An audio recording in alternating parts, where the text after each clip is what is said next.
1 minute ago. The air in the West Midlands is no longer just cold. It is heavy with the scent of smoke, the flash of blue emergency lights, and the deafening roar of a nation that has finally snapped. What you are seeing on your screen right now is not a movie scene. It is the Redbridge Inn, a budget hotel that has become the epicenter of a political earthquake.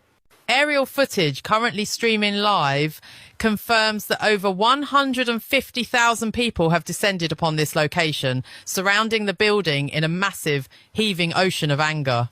They are not here for a rally. They are here because of what happened in a narrow, dimly lit service corridor just 48 hours ago.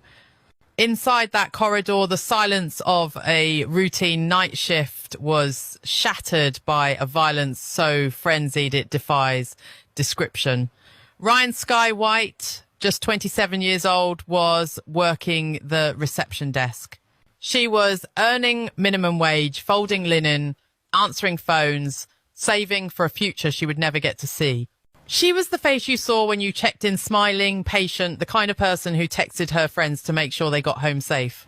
She was the invisible backbone of the hospitality industry, the person the system relies on to keep running. But when the moment came, the system did not protect her. At shortly after 9 p.m, a man walked past the desk. He was a Sudanese national staying at the Redbridge Inn under a government asylum placement contract. For months, officials had assured the community that robust vetting processes were in place, that the hotel was merely a temporary accommodation solution. To the guests walking by, he appeared calm. To the government in London, he was a file number, a statistic on a spreadsheet. But to Ryan Sky White, in those final terrifying moments behind the reception desk, he became the end of everything. The weapon was not a gun or a military-grade knife. It was a screwdriver, quietly taken from an unlocked maintenance room. The attack was intimate and brutal, confined to a space barely wide enough for 2 people to pass. 23 stab wounds. 23 distinct moments where the promises of safety made by politicians in Westminster collided with the harsh reality of a defenceless worker alone in a hallway. By the time her colleague Chloe Bennett rounded the corner, the suspect had vanished into the upper floors and Ryan was lying on the cold tiles, her life slipping away under the fluorescent buzz of the hotel lights. Chloe's reaction was not trained or polished. It was raw human panic. Her hands shook so violently she could barely dial 999.